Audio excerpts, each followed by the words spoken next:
Okay. I will call this meeting to order. Good evening. My name is Nathan Stix. I am Chair of the Community Activities Commission. Calling to order the Community Activities Commission meeting of January 14th, 2026. The time is 6:01 p.m. This meeting is being recorded, broadcast live, and may be viewed later on the city's YouTube channel. Would you all please stand with me and do the Pledge of Allegiance?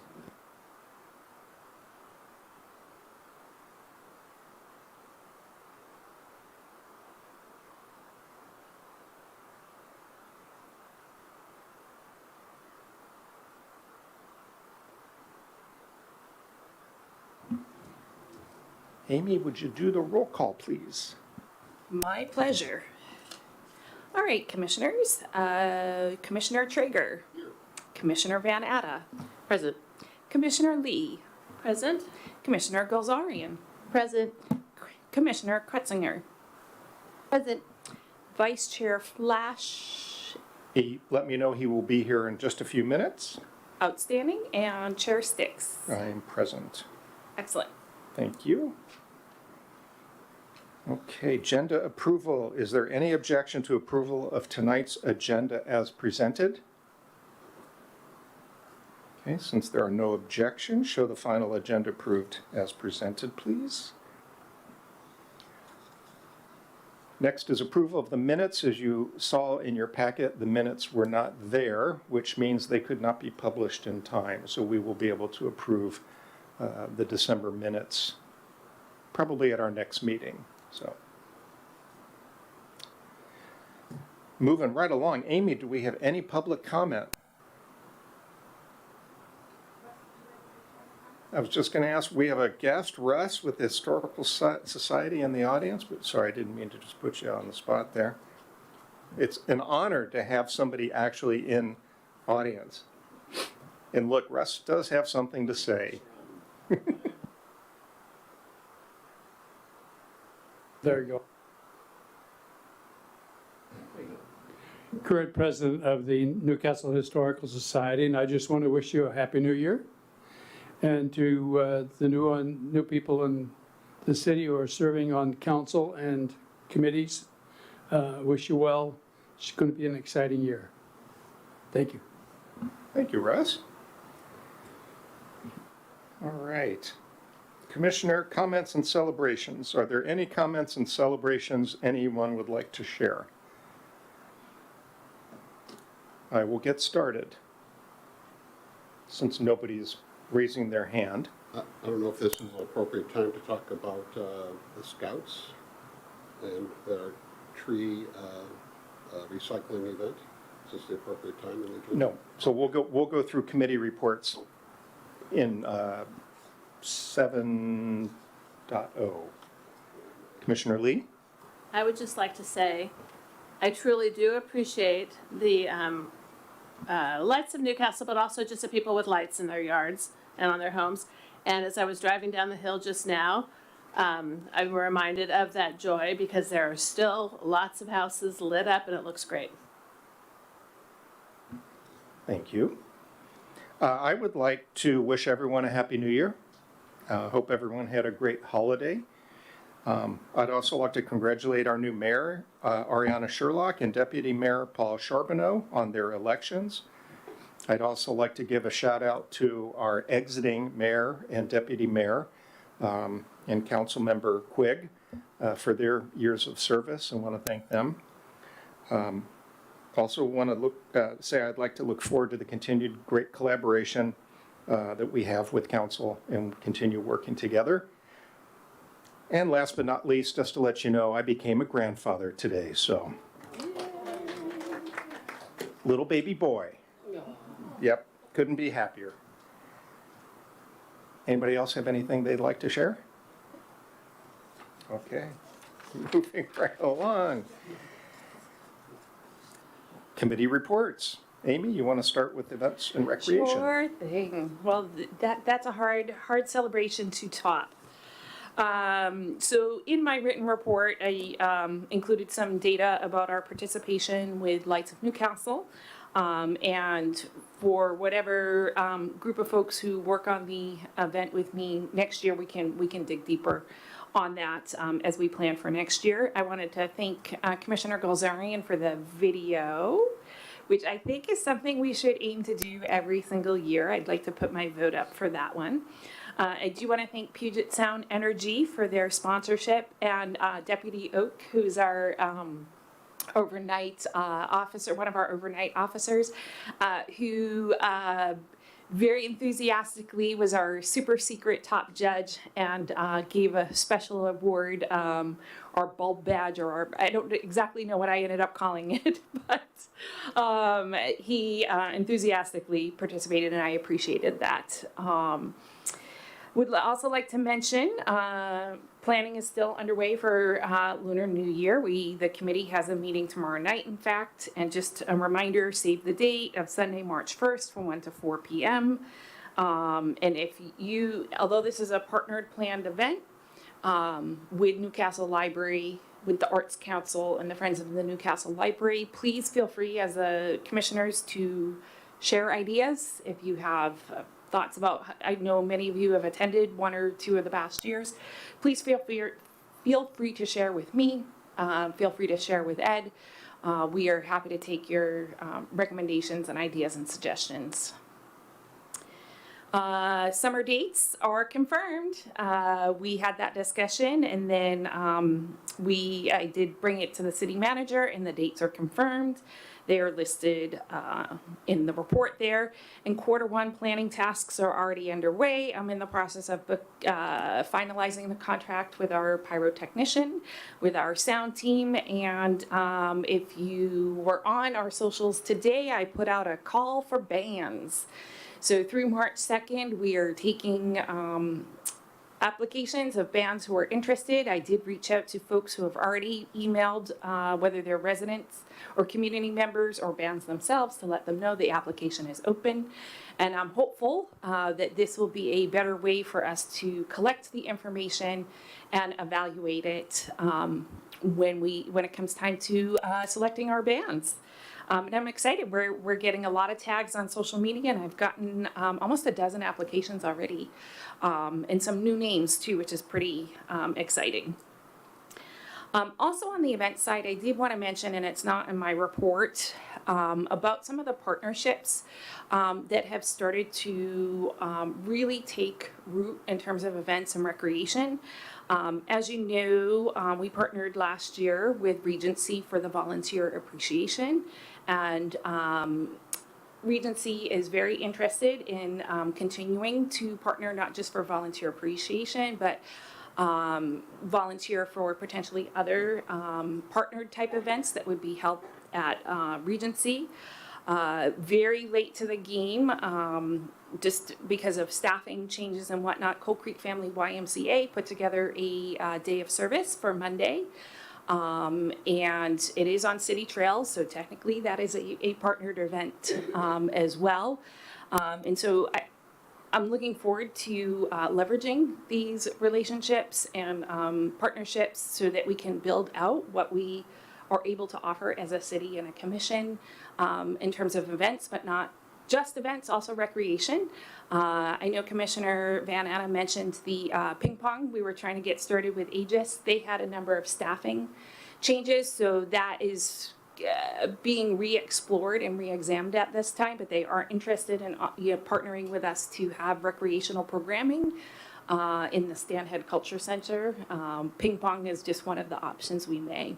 So as we move forward and think, tonight about your work plan, think about the year, I'm really excited about the amount of partnerships that we are doing to just expand what we're able to offer. And keep that in mind, especially because many of you communicate with them on a regular basis, a lot of folks, so. And then just to shout out to our programs, Spring Skyhawks registration is open. I just finalized the summer camp schedule for Skyhawks today. So that will be going up very shortly. And volunteers, I have a volunteer newsletter going out next Friday, the 23rd. So if any of your organizations have volunteer opportunities, small, large, ongoing, one time, please send them my way, and I will get the word out. Any questions? Yes, ma'am.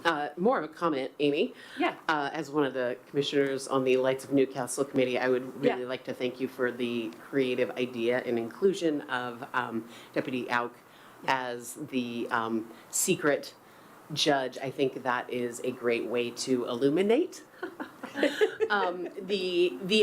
the understanding, the knowledge that officers are out at night and driving through the neighborhoods and keeping our community safe. And so that's a neat way to build awareness about that in a fun way. So thank you, Amy.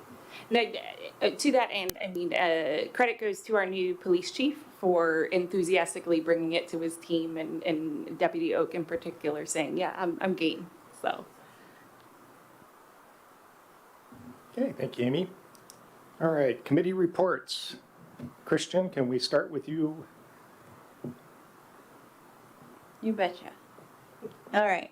So, the Historical Society had a lot of things going on. Recently, they moved their archive from the annex to the Newcastle Heated Storage, but it's actually all set up with the shelves and on display. They said thank you to all who helped with the move. They also welcomed a new board member, Jody Yoder, who will replace Ray Lewis, who is retiring from the board after decades of dedicated service, and Kai Dalton is returning for another 2-year term. And then, I don't know if you've driven by or seen any photos of the park where the Bima House was moved to, but that is coming along quite nicely, and the Historical Society did commend the city's work on that project. The Chamber of Commerce has a luncheon tomorrow at 11:30 at Tapatio. This month's luncheon is focused on strategies and programming for 2026. So if you want to help shape the future of the chamber, you can attend. It's $25 for chamber members and $30 for non-members. And Newcastle Restaurant Week kicks off this Friday. It runs through January 25th, and it's a great opportunity to get out in the community and support some local restaurants. They are offering specials, and the participants this year include Fantang, Asian Cafe Tapatio, Locachon, and Jet City Pizza. And that's all from me for now. Thank you, Christian. Gabriella? Nothing to report? Sorry, I thought you were asking me if I had a question. For Newcastle Trails, they are almost done with their improvements to the horse trail. And Peggy leads work parties that are available every Wednesday and Saturday. There is no report on the council. The Greencastle report, there is a new development that is going in to the highlands near Cougar Mountain. And they're currently looking at redrawing those plans so that they can incorporate more trees for preservation.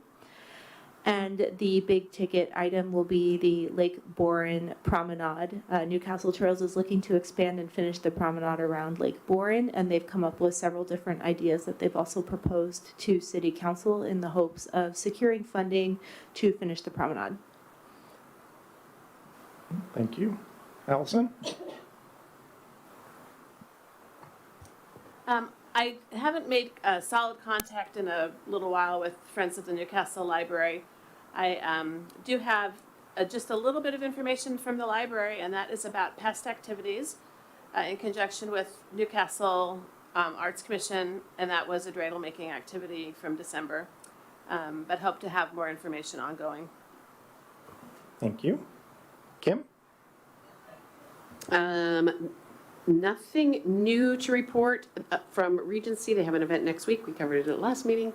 But as Amy said, ping pong with Aegis is on hold, and it is in pursuit still. And that's it. RV? Scouts? Already did mine. No, just kidding. So Troop 499 had a great Christmas tree recycling event. They had 182 trees taken in. Last year, it was 150, so they had a 20% increase year on year, and they were quite pleased with the outcome. They are starting, or in March, they will work on their planning calendar for this year. So I hope to have that information in time for the March commission meeting, but I'll try to see if maybe some of that information is available in February for our next meeting. Okay, thank you, Harvey. Ed, Newcastle Arts Council. Yeah, thank you. So in addition to the dreidel making program in December, we also had a holiday card making program as well, which was a big, huge success. And then in January, we're kicking off 3 monthly programs, 2 in partnership with the library. One of them is yoga for kids, so there'll be a program a month related to that. We also have paper cutting and crafts for families, so there'll be a monthly program around that. And then we're going to continue with our film series in partnership with Aegis Gardens. The next film is on the 17th. That happens to be my all-time favorite movie. It's The Sting. So please come to that. And then we also have bead making also at the library on January 31st. And then March 1st, want to remind everyone that's our annual Lunar New Year celebration at Risdon Middle School from 1 to 4. So looking forward to that.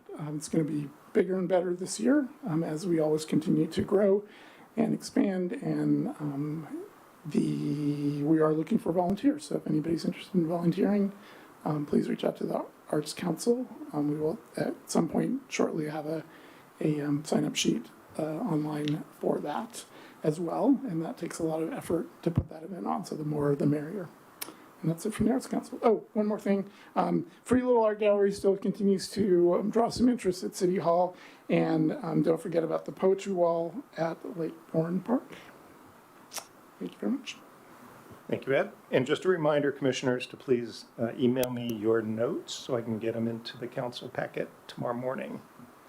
YMCA has a couple things going on. So as Amy already mentioned, January 19th from 12 to 2, they're doing a cleanup of local hiking trails for MLK Junior Day of Service. It is open to community members. It's encouraged to register, although not required. And then February 5th, they're having an event open to the public from 1 to 3 called Living Healthier Heart and Wellness. It's a fair. They are just asking that people bring their ID. They will be providing blood pressure screenings. There'll be a doctor's talk, Medicare resource information, and learn about a company, Optum, that provides medical services. So again, that's open to the public. Okay, that concludes our report section. Nathan, quick question on the Yeah. MLK trails. What was the time on that again? 12 to 2 on January 19th. Yeah, thank you. Okay. Presentation from Brendan, Q1 Parks and Trails update. All right, good evening, everyone.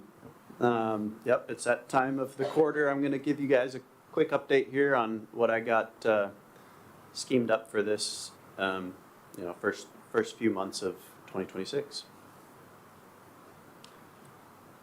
All right, so first, we're going to get into this a lot more after this, but Parks and Trails Plan and RCO grant request. So this is a complete Parks and Trails plan with updated goals, objectives, and watershed analysis to meet the RCO requirements.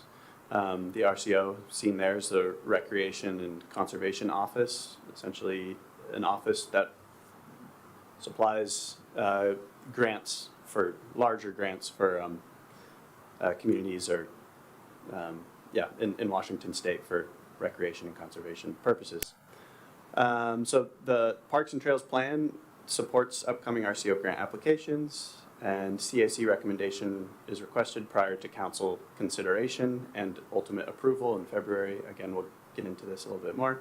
But the Washington Wildlife and Recreation Program, or WWRP, the main, or the grant we plan on applying for, is due April 30th. the Hazelwood Boardwalk bid preparation. So as you all might remember, Hazelwood, we got the design done last year. Unfortunately, it kind of wrapped up right towards the tail end of the season, the good work season, especially in a wetland. So to avoid conflict with the wetland, likely higher expenses upon bidding, given the wetter conditions, we pushed that to go to bid in the spring and likely start work in Q2. So really, this quarter is just going to be revisiting those plans, getting everything compiled and prepared for bid in March, likely. Yep, and then construction anticipated during the 2026 dry season. A much anticipated project, for sure. Another one is the China Falls Park Fence project. So we have China Falls, there's been a handful of complaints about balls at the park getting underneath the fence or bouncing above the fence or getting behind the fence and sneaking behind every once in a while. So just a smaller little project that we have going that we're aiming to get done this quarter. Pretty much just extending the fence height and bringing it out a couple more feet to kind of shore up that side. That's a slope on the, what's that, west side? East side? So any ball that gets over there just rolls down the hill and goes and gets lost in the bushes. So just a small little project that we got going on China Falls Park there. A big one we got here is for the Lake Bourne Master Plan, continuing some of the Lake Bourne Master Plan. We started conversations last year, the tail end of last year, with a firm, David Evans and Associates, regarding the north end turnaround. So that photo you see there is, if you look, the left is north. So Lake Bourne, this is at the north end of Lake Bourne at the tail end of 129th Avenue Southeast. Pretty much just a project we're working on getting fully designed this year, well, this quarter, for construction next year. This is for the north end, again, of Lake Bourne. You can see a beginning concept of what that design looks like. This was done, I think, 5 years ago or so. Just a preliminary plan. So we're just taking it kind of to the next phase there. And yeah, pretty excited about that one. It'll be a big improvement. Right now, it's just, for anyone who's been up there, just kind of a dead end with not much of a turnaround. So we'll have a nice, what's that, planning on 6 or 7 parking spaces, a nice little turnaround up there, some sidewalk improvements, likely some civil and drainage required as well. Brendan, I have a question. Yeah. Can you go back to that? Uh-huh. What do all the numbers represent? So those are different call outs for each of those little, really it depends. The full plans have associated numbers that will tell you what it's pointing to, essentially. So for example, if you look at number 6, I don't know if I can talk you onto 6 there, let's just say 4, for example, in the furthest left. It looks like it's probably calling out what that sidewalk makeup would be. And then, if you look at 11 or 13, those will probably tell you, 11 is calling out what that wall design might look like. 13, probably talking about the striping. I don't have the plans in front of me, but, each of them has an associated thing, and they can be very different, so. Approximate location of the Public Works area is where on this? Yeah, so you're talking about the storage kind of shed laydown yard area there.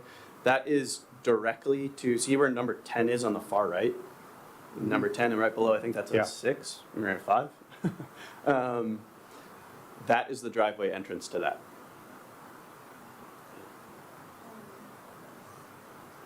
So then if I'm seeing it correctly, those parking spaces you're referencing are not on the turnaround there, or they're the diagonal parking spots there by 11, 13, 3.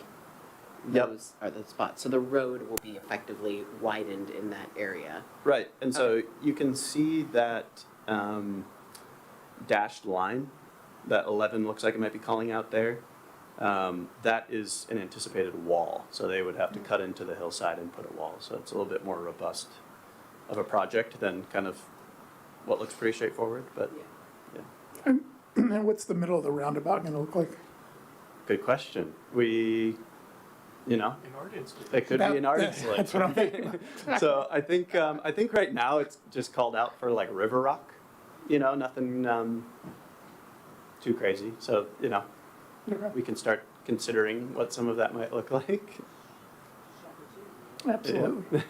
Great call. What's the funding source for this project? This is just city funds right now. There's no grant. Or wait, I'm sorry.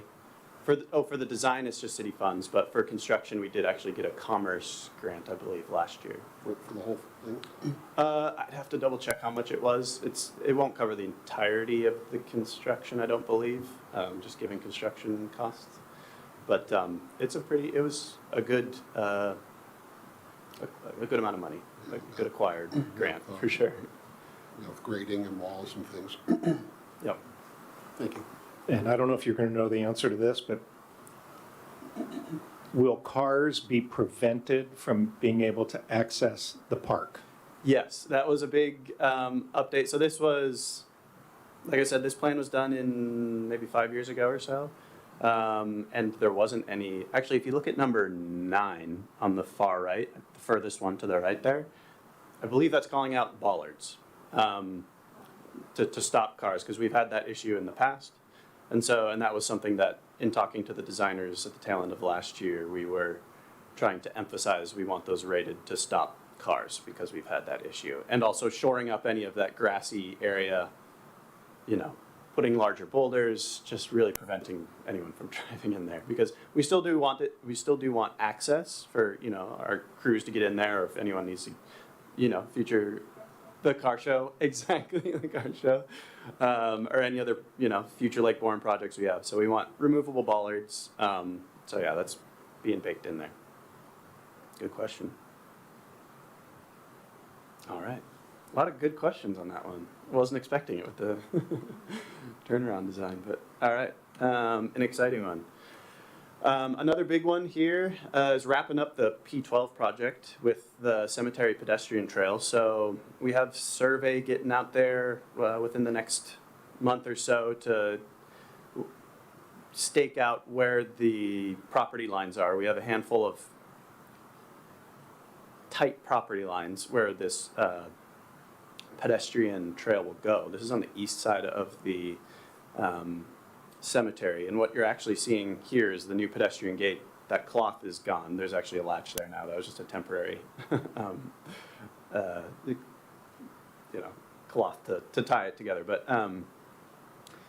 we're having survey get out there to stake it all out so we know what we're working with, and then we're going to be putting out some requests for some bids on putting a little pedestrian path in there. So that's all planned to happen this quarter. That's funded by the same source that the whole fence was, a combination of a DAHP, or Department of Historical Preservation, grant and a commerce grant. So Will the trail go through the cemetery? it will go, right now planned to go from the roadway down there. This is the main gate, I take it. That's actually a side gate. So It's a pedestrian gate. It's a pedestrian gate. We had that put in addition to a new main gate. It's further south, Oh, yeah, I remember that now. Okay. and it's like an ADA access. So it will be make sure it's handicap Right. accessible. Yep. And yeah, we'll go into it goes into the cemetery. It's for ADA access. Will that be unlocked year-round then, or? No, we'll keep a lock on it just like we have a lock on the front gate. For And- Memorial Day and other special days? Right, yeah, historical society events, any city-run events or anything in there. So up until 3 weeks ago, that gate was not locked, where I observed a neighbor of mine with their dog running through the cemetery. And I immediately called Brendan, but he was on paternity leave, so I did a C-click fix. The city was out within hours and locked the gate. So there's now an actual lock on the gate, and our neighbor cannot walk their dog in the cemetery anymore. It was an off-leash park for them, which was not cool. Not cool. All right. Another big one for Historical Society as well here. We're wrapping up some park handoff with the developer on the Newcastle Historical Park. There's a handful of elements that we're still looking to get wrapped up in there. Some of those being a gravel pad for some displays, interpretive signs, what else? Some benches, bike racks, you know, kind of just like the normal park amenities that you might find. And then a handful of punch list items that I'm working with the developer on now. So yeah, and then once we get that handoff, so really this quarter just trying to meet that handoff and take essentially possession of this park, then we're going to start working on getting someone out there who can, with a historical expertise on inspecting buildings like this, in an attempt to maintain that historical aspect of it all, to give us an idea for what we might need to do to shore up the building, make sure it's waterproof, what gutters we can put on to keep that historical feel. How do we insulate? What can we do? Essentially just getting someone out there to give us the bottom line on what we need to do to make these usable features for the next steps and how we're going to use this park. So we have been in communication with Russ and Historical Society as we're moving through this. I've also roped in folks from the King County Historic Preservation group, and there's a lot of really excited parties to get this project wrapped up, handed over to us, and kind of entering the new phase of making it ready for that next, whatever we dream up, I guess, events or a museum or whatever we come up with. So a big exciting park coming online, bottom line, in Q1 here.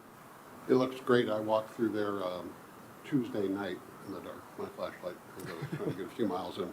And it looks awesome. Yeah, it looks really good. Will there be opportunities for like a docent on like various holidays or to explain the various things?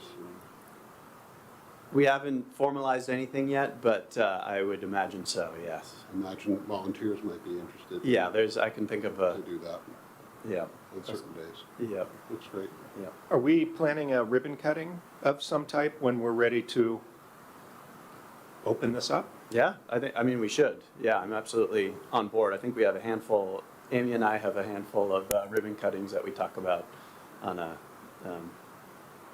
weekly basis. But yeah, I think this would be a really, really great one. We should. Are these buildings going to be open to the public? Something that we need to, again, it's something that we need to figure out with the city manager, and there's just liability, and we need to figure out exactly what that sort of schedule looks like and how we staff it if there was someone, or security concerns, so a whole bunch, and goes into that, and it's something that we're in discussion about now.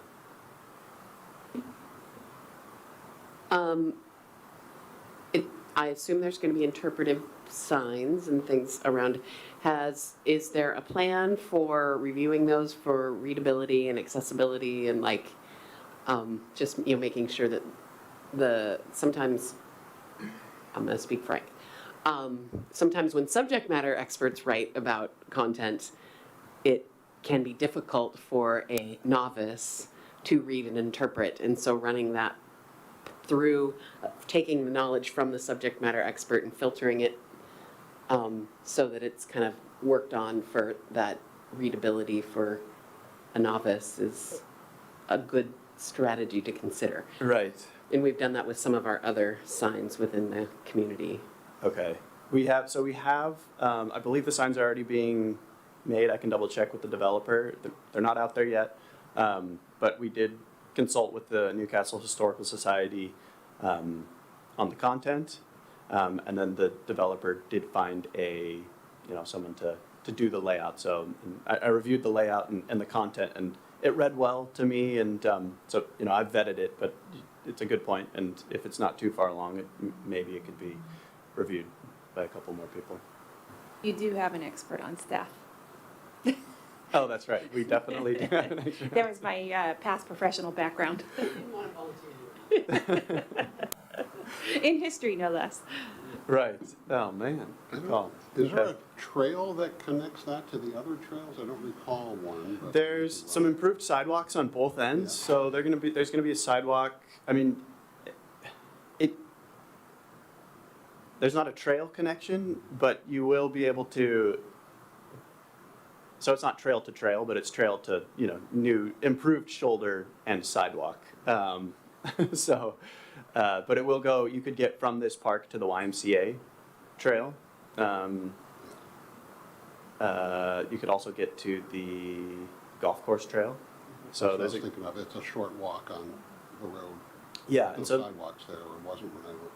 right, yeah, and so they've improved that shoulder. It's not a sidewalk, but there is a little bit of like a curb. There's a curb now, and it's at That would be asphalt. great grade. to add to the Newcastle map, because it's a great viewpoint kind of thing. And I'll say Newcastle Trails is already all over that. They've Awesome. started looking at potential loops and historical loops and all sorts of ideas. So Can we get in the coal mine? Is that locked off now? that's on golf course property. Yeah, there's no Okay. coal mine I've access. been tempted to go in there. I already went down that avenue with actually Oki Corporation. So okay, yeah, it looks unsafe. There you go. Maybe one day, who knows? And that's it. Any other questions, thoughts on Q1 projects? All right. If we did a ribbon cutting, when would that be, roughly? Probably in the spring, I would imagine Q2. It really depends what kind of, do we want what state of park do we want to do the ribbon cutting in? Do we want it to be once we receive it from the developer, but people still can't really access the buildings? Or do we want like the buildings are fully ready for people, here's the whole plan, a little bit more fleshed out? Then I think that would probably be likely in the summer sometime. Are you looking for our input? I wasn't, but if you guys want to. I mean, I'd be happy to give you what I would feel. And Sure, yeah, we- please. I would think that the park would be completed, done, ready for the public to fully enjoy with signing, shrubbery, whatever, vegetation has been planted, but that it's complete. Kind of like what we did with the promenade. We waited until everything was tight and ready to actually be, it's open. Right. Yeah. Okay. I think part of that would be any artifacts we normally have at Newcastle Days, to have them on display to show people what Right. industry and coal mines were like 80 years ago. Right. Yeah, I would agree. I think that would be the right approach. We want to show it as a completed.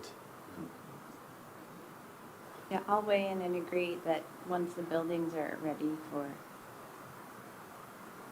People to go in. yeah, and- people to go in is when I would say we should do the ribbon cutting. Mhm. Yeah, so it's a whole big shindig. Yep. Yeah, I agree. Yeah. I don't recall like Black Diamond, which has a coal mining area, having something like this. It seems it's kind of unique for. There is one. Is it Black Diamond? It is Black Diamond. Oh, okay. Yep. They do have a that. similar, from what I've heard from the folks at Newcastle Historical Society. So I think people from nearby, Renton, Bellevue, this probably might be interested in going Yeah. to this too. Yeah, this will be a really big ribbon cutting for sure. It's a very unique park for us.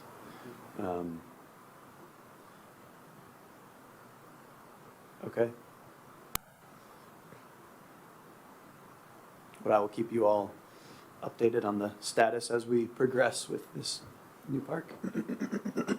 All right. Go right on. All right. Wasn't sure if you want to do the formal handoff again there. So next, give me 1 second here. Jumping into the Parks and Trails Plan update here. Let's pull the plan up here.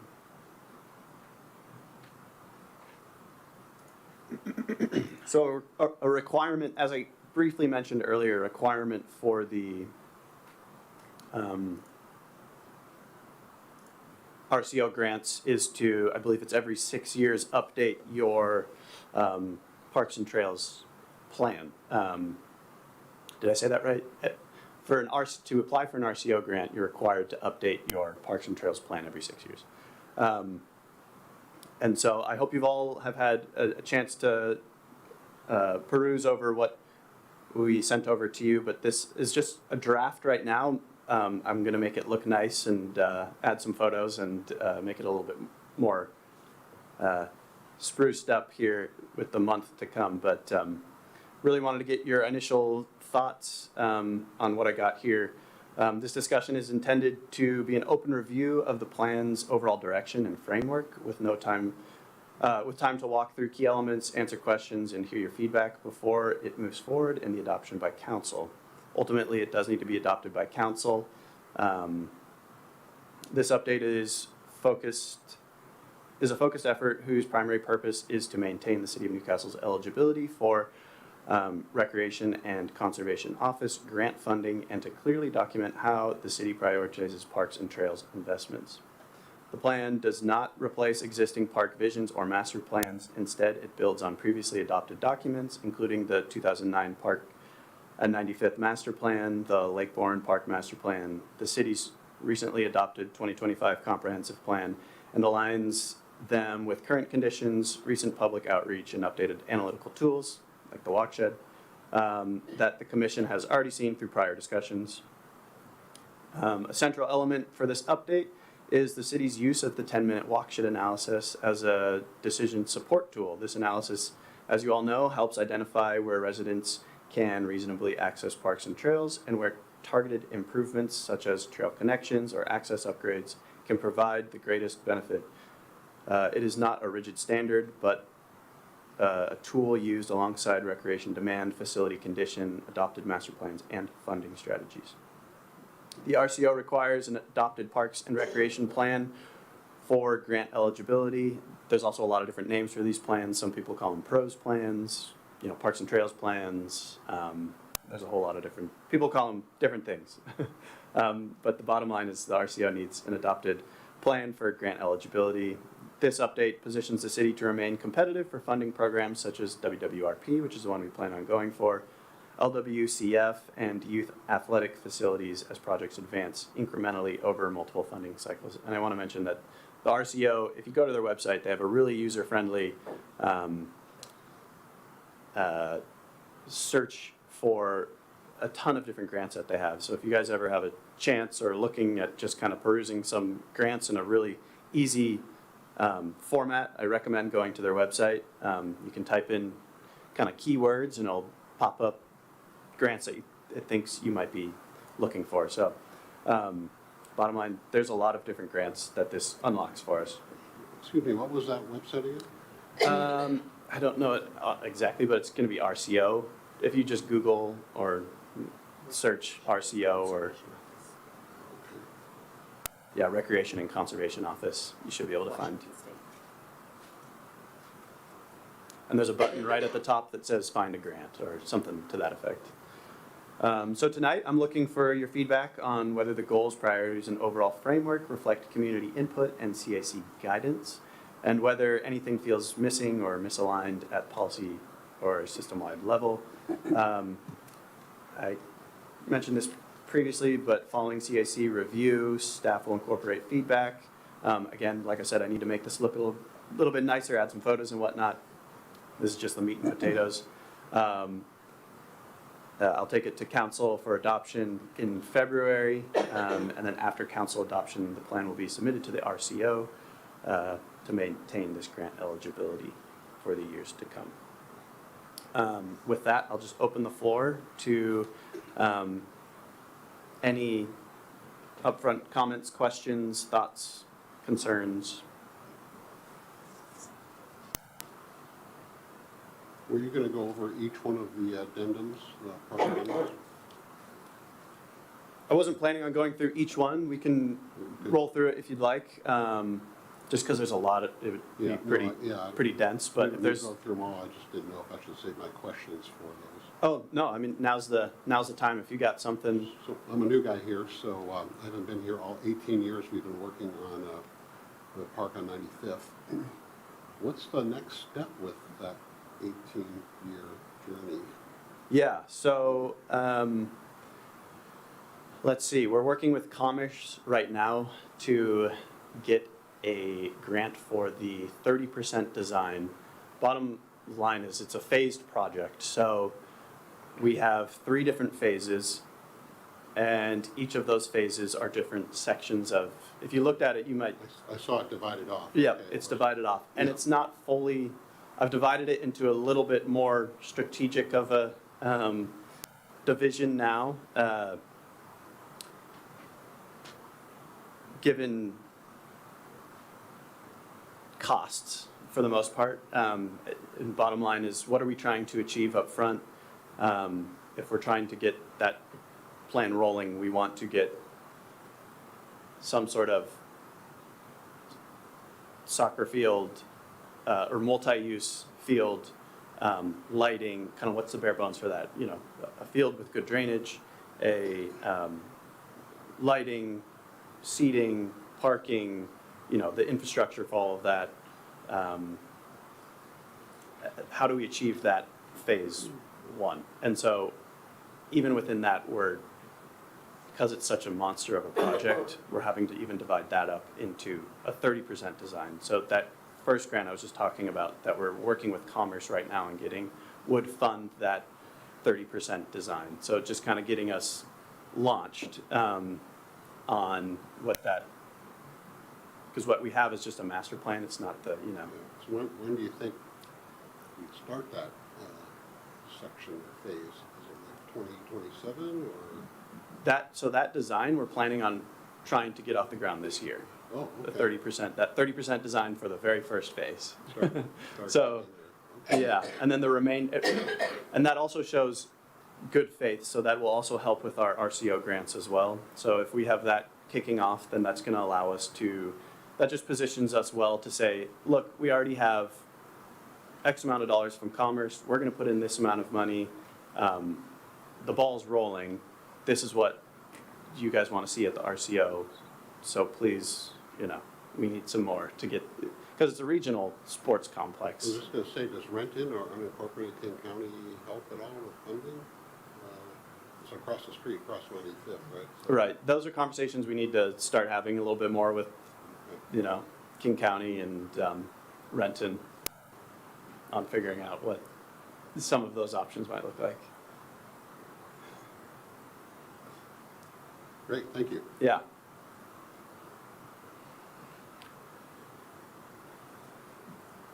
I guess my question is, how committed are we to the master plan as it was laid out?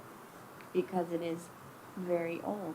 Mhm. And to some degree, desires have changed, and just Newcastle as a whole has changed a lot in the last almost 20 years. Yep. So, So we did do a survey, I think I sent it out to you guys, so we got feedback on that, about 450 responses or so not bad, but also, you know, I wouldn't say, I think we're 13,000 folks in the city, so.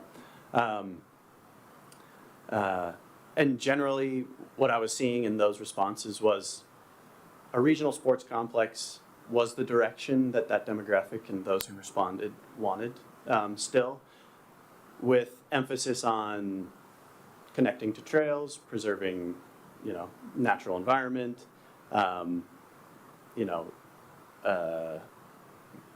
connectivity, I guess, yeah, to the trails, walking, a lot of what was already baked into that master plan. And that's what these next steps with the design will flesh out a little bit more, as well as within this phase, it's actually phase 2A,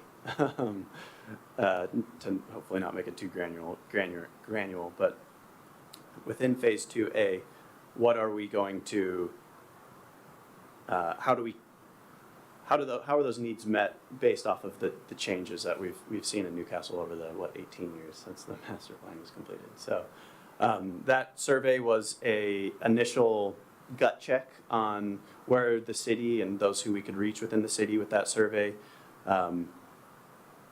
thought we should go, and how that master plan generally looked to people. And I was pleased to see that that is still generally the direction people were going. I would say there was a dog park in the original plan, which is now found itself in the Lake Bourne master plan. So that wasn't very popular, but that's an easy thing to can, and if that's ultimately what people want, and at least sideline it to a phase down the line. But yeah, I hope that answers your question.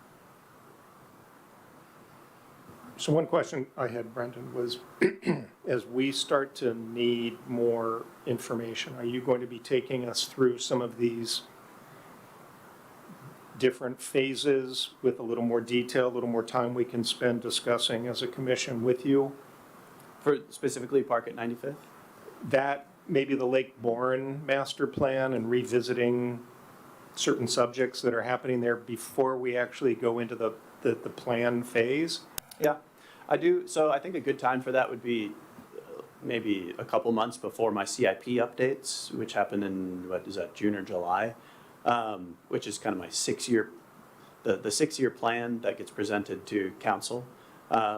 So really kind of running that through you guys and getting input from you all, I think that would be that's a perfect time to look at it. And yeah, I mean, that's also my goal with having quarterly updates, or updates in general as we're moving forward, is kind of on those bigger items, whether something comes up with the historical park, or something pops up at 95th or master plan. Really run that through you guys.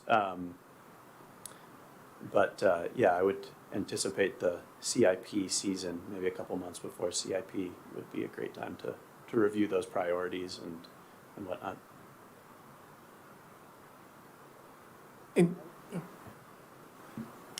I was wondering if it's at all possible, since this is the Park Pros plan, to anywhere within the introduction or the goals, like for example, goal number 2, when we say protect natural area and environmental features that contribute to Newcastle character, I'm wondering if we can specifically call out our dedication to preserve landmark or heritage trees on the site, and to not adopt concepts that involve removing large stature trees.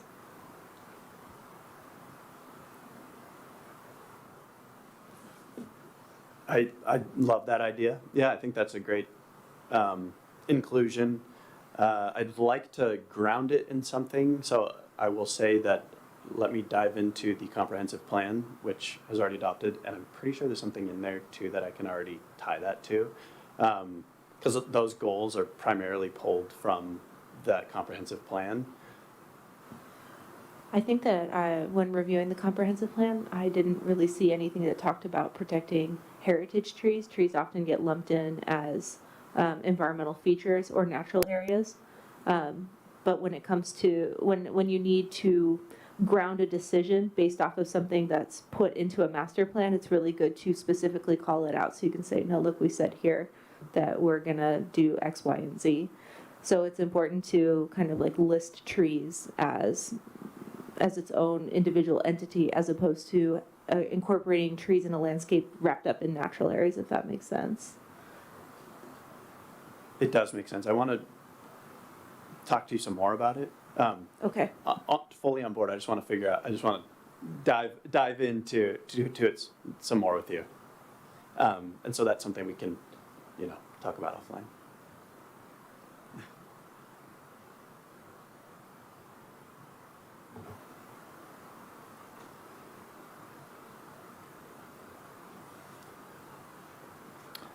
So, Brendan, this is a draft, and you mentioned there's going to be some formatting changes. Are there any other material changes that you anticipate making to it before it goes to council? Potentially something about heritage trees, and anything else that you guys might recommend, or might want to add or change. So now's the time if you got something, or we can talk more offline too, via email or whatever we need to as we work through this. Like I said, I have, about a month plus to kind of wrap it up and get it nice and pretty. So if there's any additional topics we need to include in there, then we can reapproach them or update it as needed.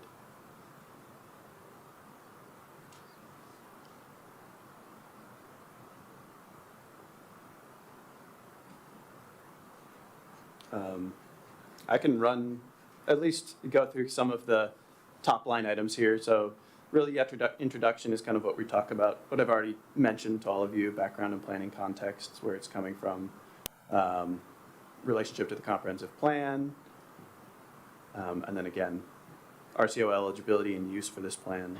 Goals and objectives, as I just mentioned, for the most part, are pulled from the comprehensive plan with some kind of newer bits.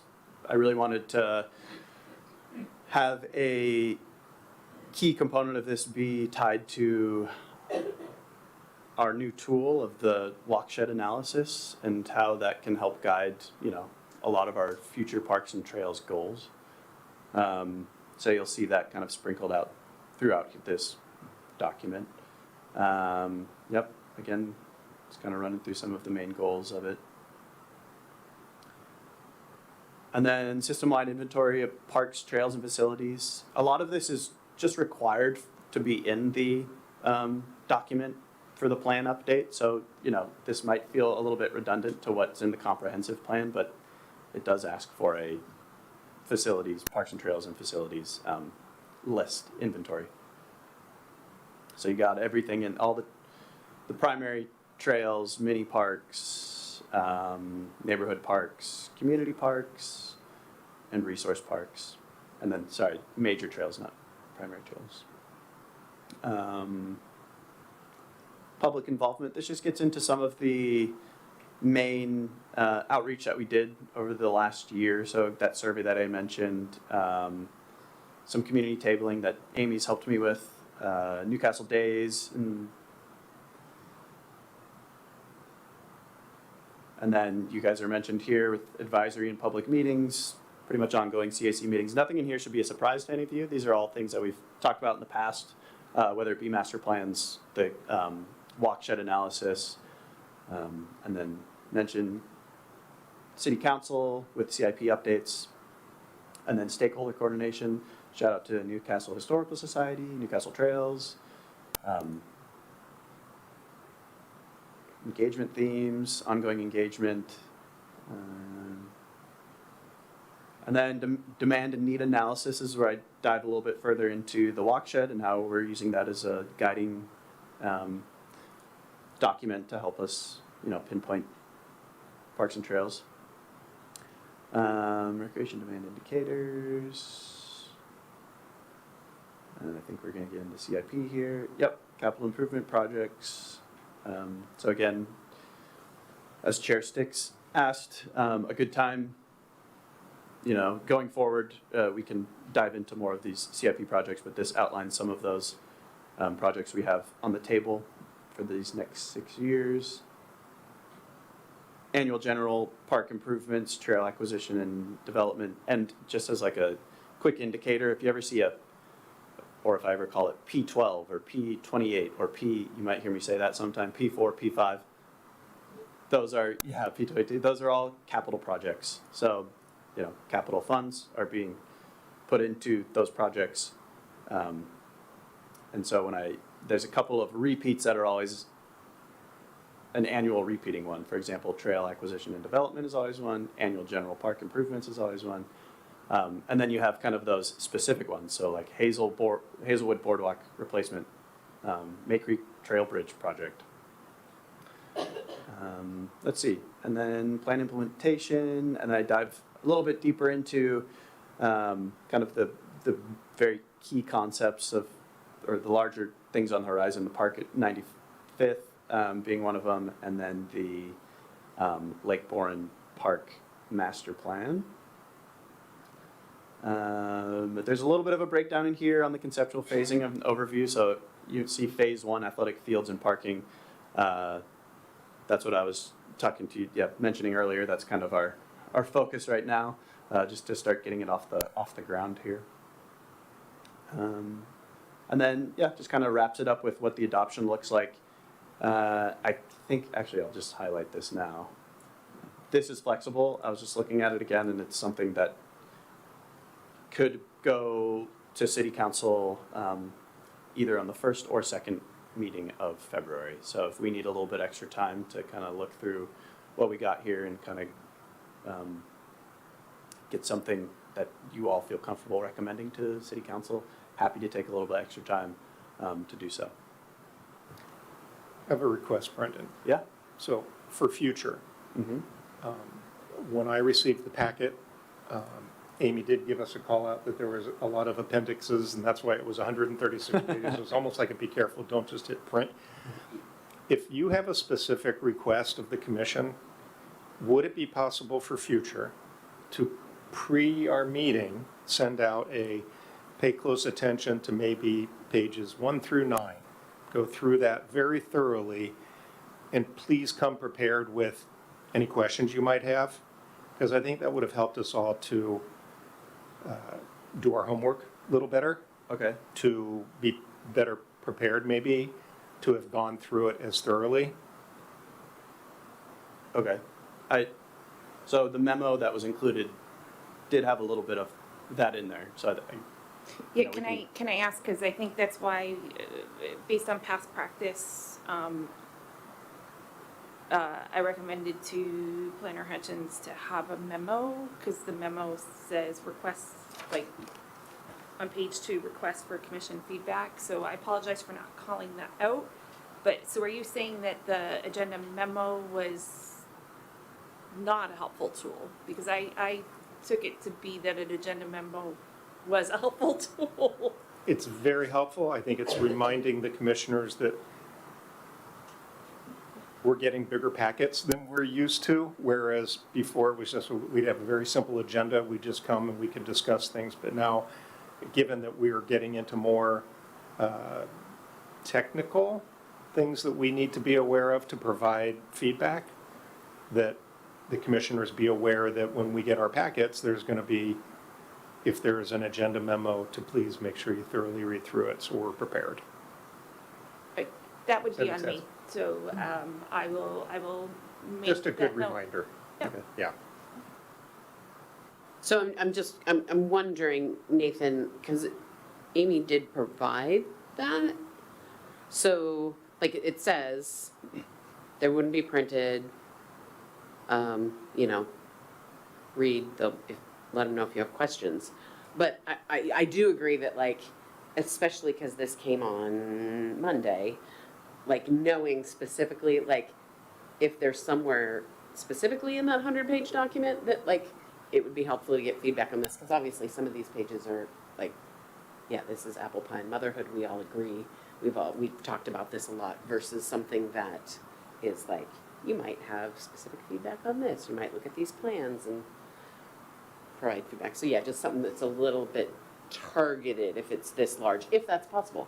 You might also be saying, all of it, I want your feedback on all of it. Okay. So, yeah.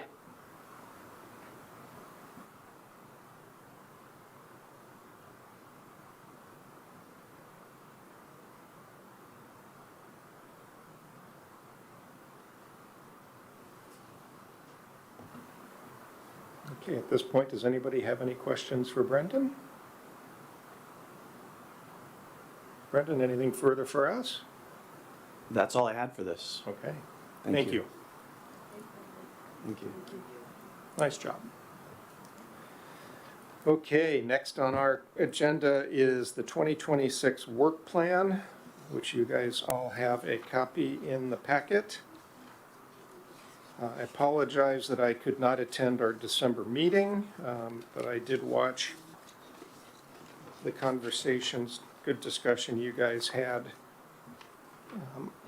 on YouTube. So thank you for doing that. And I see that basically you guys were asked to come prepared tonight if there were any additional updates to make to the actual work plan. And with that, I'm going to ask, are there any additional comments, discussion to have on the work plan? One comment on strategic direction, bullet point 1 and 2. When I read that, it almost seems like they're saying the same thing, but I'm not sure if it's trying to say something. I'm trying to figure out what's different between 1 and 2. One is experience, the other is methods. So it was, I can explain. thank you. I remember. So we talked a lot about this last year in dialoguing about what is the difference. And from my recollection, strategic direction number 1 is about the ways that we connect with the community and with each other, like across organizations and the partnerships and all of those things. So that was really about building our community and maintaining that feel that we have in our community, that it's a friendly place where people belong. So that was connection in number 1. So number 2 really is more about where we're all just kicking back and going, isn't this place amazing? We hang out at our events, we recognize the people that are doing good work, and we spotlight the various great things that are going on. So it was more just about basking in the glow of our awesomeness in number 2. I think I get that. I was more in the first box under direction 1, the first 2 bullet points. One says identify new and unique experiences, the other one says implement new methods.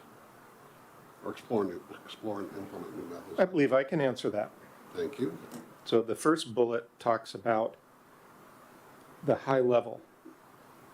Identify the experience and the activities, whereas the second one is, okay, so what are the methods to make that happen? Implementation. Correct. Okay. No, thank you. You're welcome. Any further discussion? So I believe you guys, we need to have a vote to approve our strategic plan that we will be presenting to council. So do I have a motion to approve? I move to approve the 2026 work plan as presented. I will second. All in favor? Aye. Aye. Aye. Please show the 2026 work plan approved as presented. Thank you, and good job, guys. So now, we want to talk about the presentation that we will do to council on January 20th, which is a Tuesday at 6:30 p.m., correct? 6:30 p.m. It's a special council meeting before the regular council meeting at 7. This PowerPoint is not the one that Kim delivered, but just the bare bones of what takes your plan and puts it in a PowerPoint form. Chair Sticks asked it to be available tonight so you can use that as a starting point. So this is not what was presented last year. It was just the framework draft that you all ran with. I believe it was in the packet, council packet, correct? But what Kim presented was more of a, what was this, right? No. No? Sorry. I'm trying to get SharePoint to upload because I do believe I loaded it into SharePoint. So what's presented to the council is that Word document that you just approved without the draft. Yeah. As well as the agenda bill. that is included as part of the packet for the regular meeting, because they need to use that agenda bill to approve the work plan.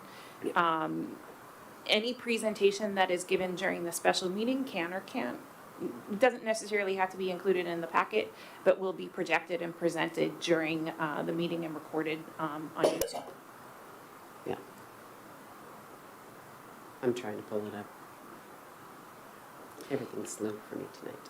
So this was the bare bones. Yeah. If you, Brendan, if you switch to the next slide, it might be easier for people to understand.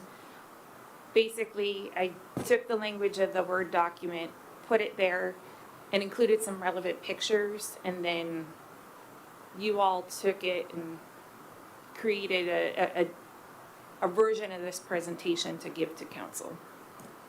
So this is your starting point from last year.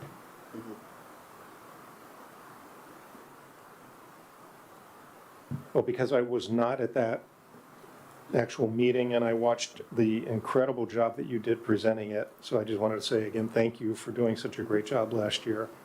And a very hard question came in about renters, and Commissioner Lee very quickly got up and helped to answer that question, which I thought was a very good answer. So hopefully we'll have as equal a good presentation this year. So with that, we need to talk about how we want to present to council this year and open that up for discussion.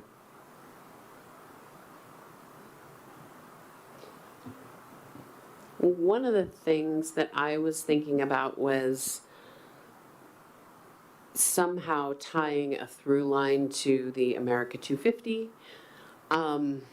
And one of the things that I had recently received from America 250's communications was their big push of America Gives. And that is, they're trying to make it a record-setting year of volunteer service, and encouraging people to join organizations and give back, service projects, donations, doing kind things for your neighbor. And so I was like, could we build a through line of service and, you know, connection through this? Or is there some other way that America 250 could somehow weave through this, since that is part of our task this year to include those types of activities? Kind of like using it as an overarching theme. Yeah, and they have, it's, let me see if I can pull it up quickly, but like America's Story, America's Field Trip, and America Gives. And so the Gives is, you know, ties in nicely with a lot of what we do. And so even when we're talking about promoting arts, culture, and historical preservation activities, could we try this year to really connect to? And here's how you can help. And even highlight other community, the more informal community aspects that we have that are giving things, like our Buy Nothing and our, you know, just local communities that are doing kind things for each other. Or there's American Story, which we could focus around storytelling and, you know, telling the story of our community. I think there's a few different ways that we could take this.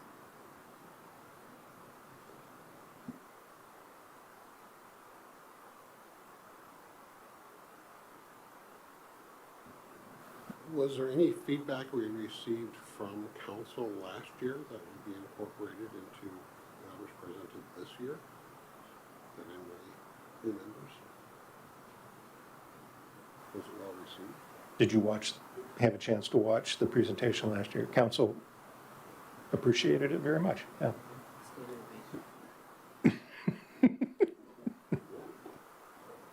I mean, I think there were some questions and there were some recommendations for suggested, you know, have you considered, but it was it was really well received, in which Commissioner Van Atta made a presentation. As much of the commission as was available was there, and it was a dialogue back and forth between council and the commissioners.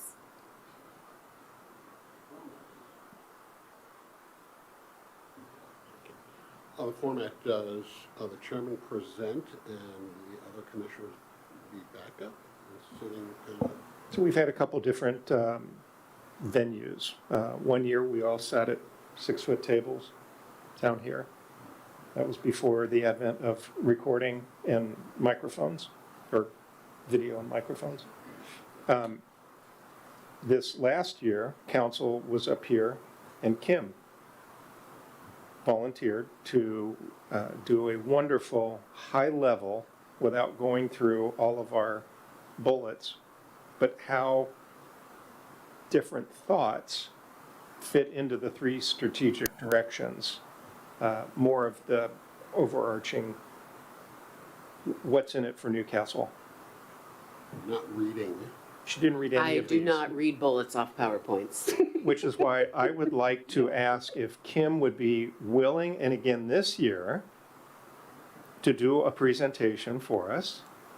Because she does it without even looking down at a piece of paper. I would love to. As you know, my availability may be a little bit tenuous. So I already was kind of thinking about if that was offered, what could I offer? And I was Right. thinking, could I, if worst case scenario, write the story and then someone else has to deliver, which I think could be a viable plan. I like that. Yeah, yeah, and, you know, I hope that I'm able to be here. So if we have a specific direction, I'm trying to look if I can quickly retrieve what I did last year just to give. In the event Kim could not be here, is there anyone who would be wanting to volunteer, who likes to get up, likes to present?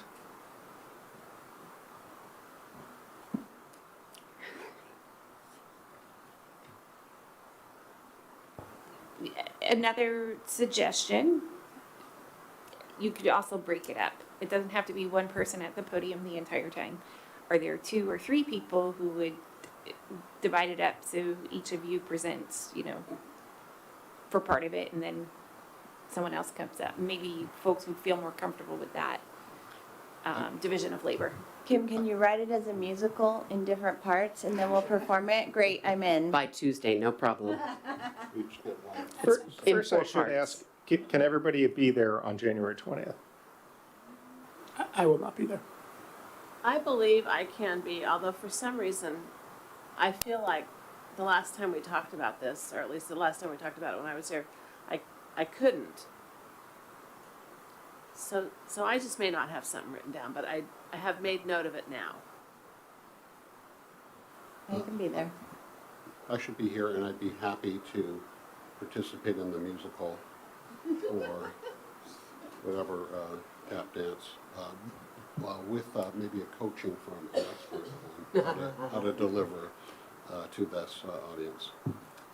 We would also do every 7th word. That's kind of fun, right? So we have That won't 6, be there. we have, Robin reading. we have 6 days till we present. So whatever's going to happen is going to have to happen Soon. soon.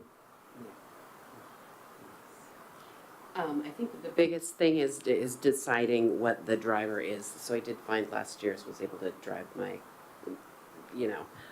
my story last year, and it was framed by the very fresh, comprehensive plan.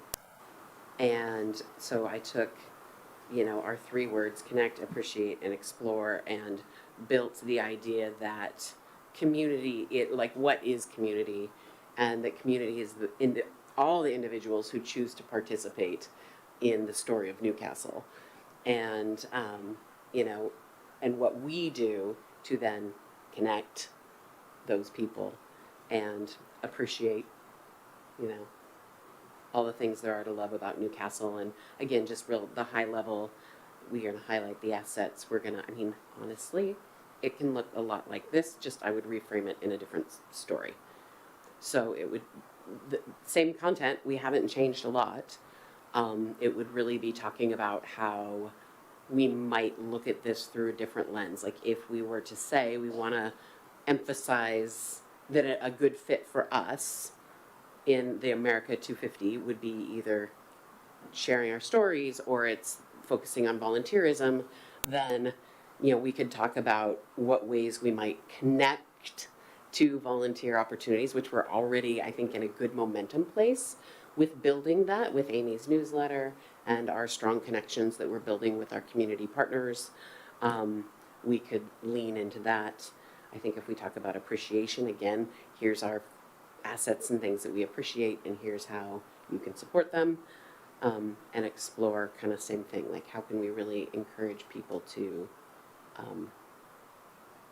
think about these things that we love and the things we want to promote and getting them out there. And even then, maybe when they're out there, that's the one that doesn't fit quite as well. That's the one that's a little bit harder in the gives, because like the Explore is more about like go out there and see the things or participate in the things. So in terms of format, do we want to have one speaker or two, or one speaker for each? Doesn't matter. Doesn't matter. Again, we've done it many different ways. This last year was, Kim did the whole presentation. I think the years before that, we divided them up into 3 different speakers for each goal. And our presentation last year wasn't huge or long. No, I never did share it. Yeah. It literally was 10 minutes. I think it was probably 3 to 5 of speaking. And then, Yeah. and then we entertained questions, which I think, I mean, I only remember the one from Councilman Charbonneau about renters. Yeah, and then there was a question about including youth, about the youth, which they were just really asking about how to get the youth back on the commission. And as we all know, there's a separate youth a group over at the YMCA now that is put together by a Liberty High School student, and they meet once a month now, so it's back. I'm happy to do some or all. It's just you guys will have to trust I can do a good job in 7 days. So Well, again, this is if Kim can't do it, we need a backup plan. Yeah, and we have to, you know, is there a collective agreement on what do we want to talk about? What do we want to, what would we like to, yeah. the voiceover. This isn't, it's not me presenting my work plan, it's our work plan. So, Do you know when you know your availability? unfortunately, no. Okay, so be prepared, like an understudy. Mm-hmm. Okay. Anybody else? Well, I heard Christian say if it's a musical, she would love to participate. I heard you say, Harvey, if it's a musical, you would like to participate. And I will say, if it's not a musical, I will also participate and be the third. I was kidding, I think we're all kidding. So I Yeah. don't think Kim's going to write any script to it except for speaking words, not singing words. Yes, but what do we want to talk about? Like what's our vibe this year? Because last year my vibe was I that- love America that our 250. community is I think who, everybody who chooses to participate. We're not talking citizens, we're not talking residents, we're not talking homeowners, we're talking, do you shop here? Do you swing by the park here with your dog? You know, that the community is everyone. That was last year. So helping me frame it, you know, spitballing a little bit with me about how we might frame it. Do we do that tonight here, or? I is would it- love it. Yes. Okay, Because my brain's gonna immediately start. I think this is a good time to do that. I think the America 250 thing was a great thing to follow on. Mhm. I also like the all-inclusion, like bringing everyone together. That's what we do here in Newcastle. We promote that. I think we all are striving for a safer planet and peace. So how do we bring that together? I just had a small epiphany. These would be good. Actually, I think we can almost layer the 3 initiatives, right? America's Story, so preserving the voices of everyday Americans. 2, America's Field Trip, and that's, it's a youth contest, but it's artwork, essays, experiences, and then America Gives. So again, if we go to Connect and Appreciate is like our Newcastle story, right? This is our story, this is our give. And then the Explore is the field trip. Slam. Got it. Touchdown. There we go. They just build Kim, the thank you for voiceover coming to bit on work it. today. My brain churns very slowly, but I get there. And as an official signed partner of America 250, the city is allowed to use the logo. So you are welcome to. So I can go grab their. Yep, we have permission to use the logo. Do you have like JPEGs or? No, but things? they probably have a marketing I download think kit. they do have a kit. Yeah. Yeah. This is If weird. not, I can get that. So what would be in council's packet again is just a copy of our actual plan, Because that's all that they are. right? Okay. We're just using, we're like the hype reel for what this boring thing that they're looking at. And so, yeah, the hype reel is just kind of priming their pump for what they're gonna wanna. This is officially the document that they technically have to like approve, right? So, That'll be supported by an agenda bill, which is pretty much boilerplate anyway. But yeah, so, yeah, like Kim said, hype reel. So again, I'm thinking about, we're using the frame of America 250, but then we're gonna zoom in to hijack these themes for Newcastle. So our Newcastle story, Newcastle's field trip, Newcastle Gives Love it. is my initial riff. And we will talk of what that big connection is so that we draw those points for them. Do we ever include, do we ever include changing demographics, Newcastle demographics in there? Because it seems to me, you know, I'm getting older, but I notice Newcastle's getting younger. And kind of just tying in that what's the word, we're sensitive to, or we're going with the flow, kind of. I think that is the intent in our bullet point number 2 under connect, in like recognizing our that we don't know what we don't know, and that we really do need to. That's why the word explore is there, not just implement. That we need to discover or learn about ways that we can connect with communities that are different from the ones we naturally flow with or are involved with. So we're learning also and adapting. Yes, that we need to be analyzing, what do we know about, what does research say about how people engage, or what gets people to choose to participate, or, what are some of the ways that we can, and just even studying our own demographics, what we currently know about our population, because yes, you have an observation. Let's look at that and go, oh, yeah, we're not hitting this. I think you've got the major ingredients for a great voiceover. Okay. in terms of visual support, would it be helpful to have some newer, updated photographs put into SharePoint to have as a resource? That'd be great. Yes, that would be awesome. Yes. I will mark that as number 3 thing to do after I get Nathan's report, the agenda bill to Jane, and to city clerk, and I'll make that number 3 priority. Thank you. Okay. We good? If in the next couple days you have AHA fired off, do not reply to all, please. Yeah, just send it to me. I'm happy to have you use me as a sounding board if you wish. Great, thank you, Harvey. We have to be next to each other. Yeah. We do. You don't have to walk very far to meet, right? No, I was thinking it's too short. You could even have one of those rope phones. We could, yeah. You know. We could also have some wine.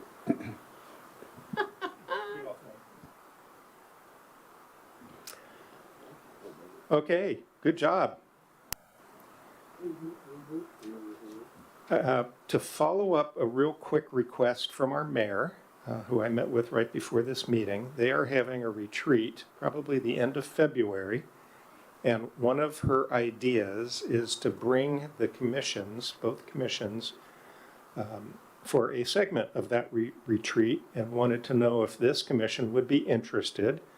They haven't worked out any details yet, but it would be like coming in for about an hour and just sitting down. As you know, a retreat's a more casual environment where people are more open to speaking freely and sharing ideas. Would you guys be interested in participating in that? I'm seeing thumbs up. I think that's a great idea. Yeah, where and when is it? Or do they pick that? Probably the end of February Las Vegas or at the Aegis. Okay. Is close to Vegas and at Aegis, Los yes. Angeles? Los Aegis. Okay, good, thank you. Last thing is Community Engagement Subcommittee idea. Harvey, take it away. Yes, so I'll learn to do that. Move the whole thing closer. So I have been looking at some of our communication methods, and I've been given great data provided by Amy. And I see that our citywide newsletter is actually fantastic. Huge amount of growth year over year, 12% more people, and then 53% engagement rate, which the company I work for thinks 25% open rate is good. So this is awesome. So Amy, you're doing a great job there. And what it tells me is that people are really engaged when 53% open up their emails from us. We're not spam to most people or useful information. And there's quite a few, 1,800 subscribers. Social media is growing and looks good too. The one area I thought that could be use some improvement and hence a possible subcommittee is the volunteer newsletter. Fantastic open rate. Actually, I didn't write down the open rate, but when I talked to you about it, it was really high. It's close to 70%. 70%, yeah. So like people that. are opening it. They're not always clicking it, but they're opening it. Yeah, the click-through might be different, but open rate is 70%. Now, as you know, I walk around a lot, and so when I see people, some people picking up garbage like me, I'll let them know I'm on the committee, and I'll ask them if they're aware of the volunteer newsletter. And most of the people I ask are not aware of it, but they are doing things like picking up trash or looking after things. Some of them are not aware of C-Fix Click. C-Click Fix. I was thinking that we could maybe, there's more people that want to volunteer. Not that we need tons more volunteers, but it would be good to have a good bench of volunteers, but they don't know about the newsletter or how to volunteer. And I've asked people, do you see the little thing on our social where you can sign up for it? And they, just don't see all of that stuff on there.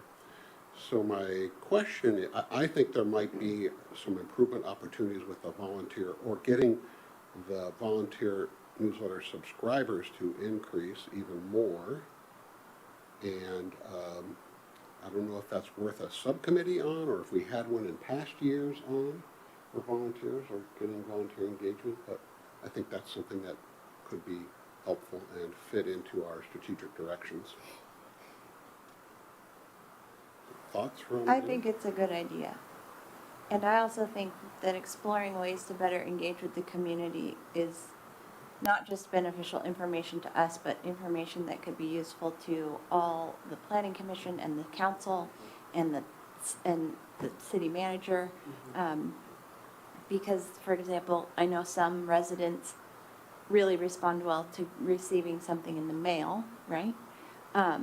However, that's costly, so we have to weigh, you start having to weigh what your options are. Also, how are we reaching people that never want to get another piece of paper mail in their life, such as myself? Right, so I think that's, and how different demographics, like not just age-wise, but also like we have 34%.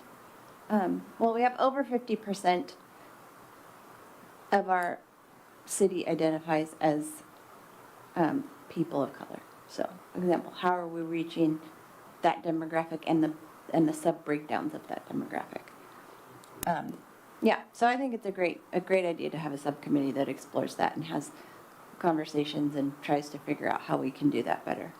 And there are some things we can do to reach those populations that don't rely on the US mail. By the way, I replaced my mailbox with recycling bin. The mailman just puts it right in my recycling. Saves a lot. But for instance, I was looking in the library. There's nothing that talks about how to, that I saw that couple of times I was there, about volunteering or what volunteering could do. We have a QR code to on. I think I saw. I don't remember if I saw on social or on the Newcastle newsletter where you can click and sign up for. We don't.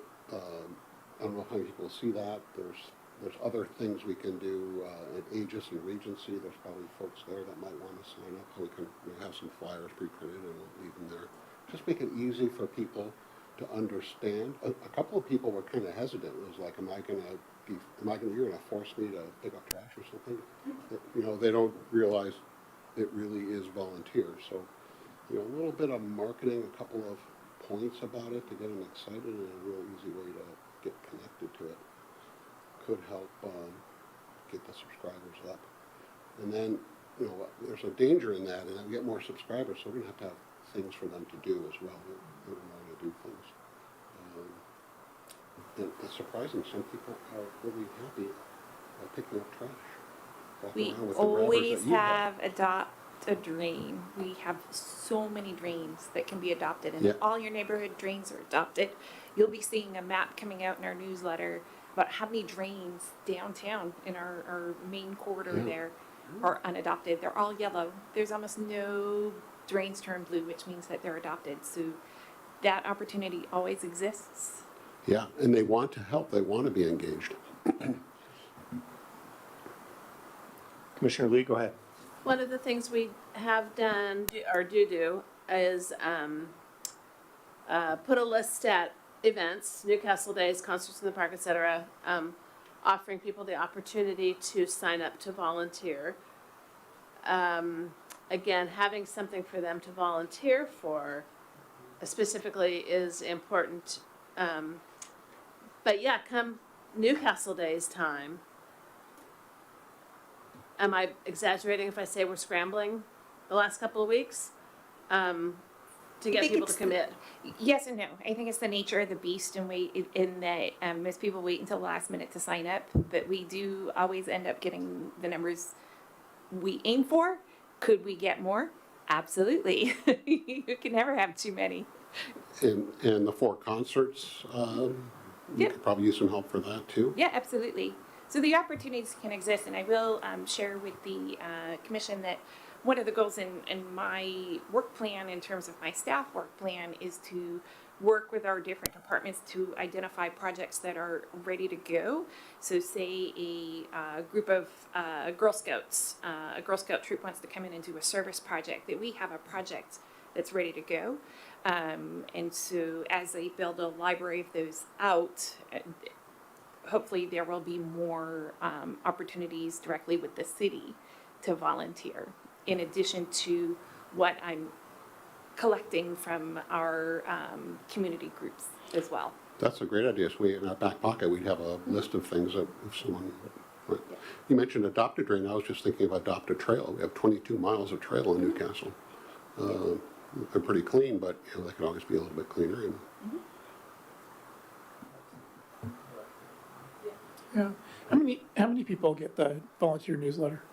It is, I want to say in the 270s. I haven't looked at it Okay. like direct. It's in the 270s. And we do get a regular increase of subscribers. When I started it, was it last March or the March before? I started it with our list of people who had volunteered with the city, and it started with just over 100 people. So it's grown somewhat organically. But it is a relatively new endeavor. But it is part of, as Commissioner Traeger is mentioning, it's part of a broader community engagement discussion. I am always happy to have support from whomever is willing to provide support to grow, particularly our citywide newsletter, reaching, you know, as many households as we can, since that seems to be the primary direct outreach to folks. I mean, certainly folks are active on social media, but you know, if you open your Instagram app, you know, the city, unless you go to the city directly and make it a habit of going there, you don't know if it's going to pop up. And I do my best to kind of keep up with the algorithms, but you know, I'm competing against people who can do all sorts of funky videos. So, you know, we're not necessarily at the top of the algorithm. So the newsletter, the citywide newsletter, you know, increasing direct outreach is always welcome. So the stormwater team has been posting at our new signboard at the end of the boardwalk. I'm jealous because it's all laminated, it's all posted. I believe it's a stormwater team. Why can't we make up some flyers, laminate them, put them up there, and also the information boards that are at Lake Bourne Park behind the lock in glass? Yeah, There's a sign up to be on the Arts Council, interested in the Arts Council, but there's nothing about volunteering, there's nothing about See Click Fix, there's nothing about Adopt a Drain. Adopt a Drain. Simple. I mean, it's so easy, once we get it up there, we just need to get it up there. Yeah, I think that it's probably not an expensive thing. It's just coming up with a few things and going to printing up some stuff at the UPS store, laminating it, Can be done here. or do it here. We Okay. laminate here. We do, full So, service. just in terms of, I'm looking at time chair sticks, it sounds like the commission is starting to actually discuss what the subcommittee might be discussing. So, would we, is the commission deciding that it wants to add the subcommittee when you do the subcommittees? I have a question. If we have a subcommittee, would we be inviting members of the public to be on the subcommittee? I haven't had a subcommittee in city government, so I don't see why not, but have we had community members? I'm thinking of the Economic Development Committee, and I Oh. know they have community members on that attend, so. That's a council committee, so, Yeah. you know, it's a council committee that's formed by council. I mean, you have so typically your subcommittees have been fireworks and concerts, and those folks help, you know, with selecting the band, selecting the food vendors. Likewise with Newcastle Days, it's more of a planning subcommittee that is 3 or fewer commissioners to help with the planning side of things and to be able to take discussions offline, planning discussions offline, and then get some of those finer details decided, bring back to the full commission and report, discuss, and whatnot. I don't see why you couldn't open it to invite members, but I would have to vet that through the city clerk to see if there's any guardrails around that. But that's essentially how the subcommittees have functioned with the commission. The amount of work doesn't seem to be that big, so we don't need, I don't think a lot of people, a couple of people could probably do it. I was thinking of getting people more to get their input, to get ideas on things we're missing.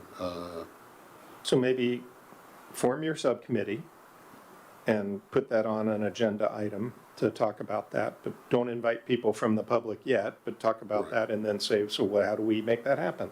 So is the process, how do I pick who would, or do people volunteer to be on the subcommittee? How does that usually work? Yes. Okay, any volunteers from this group? So when are you doing subcommittees for the year? I think that's in our February planning calendar. Oh, I see. I guess right now, the idea is let's get that on the list. Okay, Done. for February. Yes. Awesome. So we'll add that. Okay. Yeah. Thank you, Commissioner Traeger. Okay. Any additional public comment? All right. Reminder, our planning calendar is attached in your packet. We will add that's actually subcommittee groups, and we'll add the volunteer. Okay. If you have topics, please don't hesitate to pop into this document and feel free to add anything you want to the upcoming good place or TBD, and then just put what it is exactly that you want to discuss and who owns it. And Chair Sticks, may I interrupt for a second? Please. When this packet went to print, I didn't have the date for the next CAC agenda setting meeting. So if you look on page 2 of that document, which is actually page 136 of the packet, the last page, the CAC agenda meeting is on Tuesday, January 27th, 6 p.m. on Zoom. So if you have anything that you don't add to the planning calendar or, want to be discussed, send it to Chair Sticks or Vice Chair, actually Chair Sticks, because Vice Chair Flax won't be attending to that. Yes. It just helps to drive what agenda items we're talking about. So if we see that you've got something added to that, we can figure out where that fits in. Last but not least, a reminder, we're going to be presenting to council January 20th, 6:30 p.m. And our next CAC meeting then is on February the 11th. Is there anything additional anybody would like to bring up?